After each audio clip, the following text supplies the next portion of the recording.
Compact sand filter septic systems offer high treatment in a very small footprint, making them ideal for tiny house sites with limited space.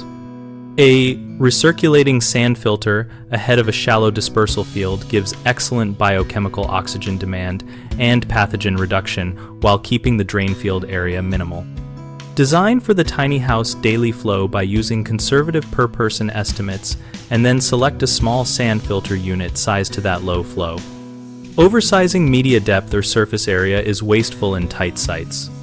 Install a timed dosing pump and a simple aeration or recirculation loop so effluent receives repeated passes through the sand layer, which drives biological treatment without large tanks.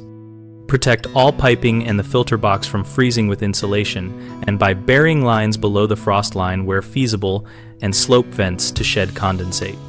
Provide guarded access ports and removable risers so the sand media can be inspected, backwashed if the design allows, or replaced without heavy excavation.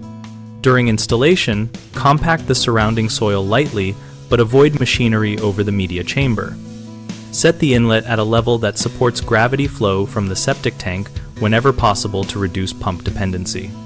Owners commonly underestimate the actual household flow, which leads to overloaded filters and frequent dosing failures. Verify realistic water use and size the unit to peak patterns and not just average flow.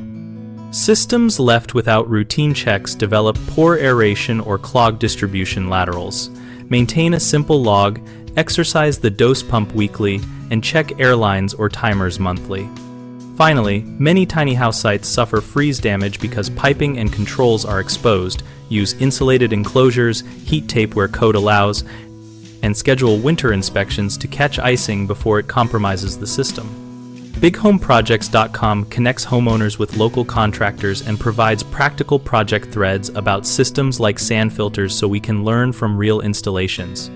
We host a discussion community where we share field tips, vendor experiences, and contractor recommendations to help homeowners and contractors find work and practical solutions.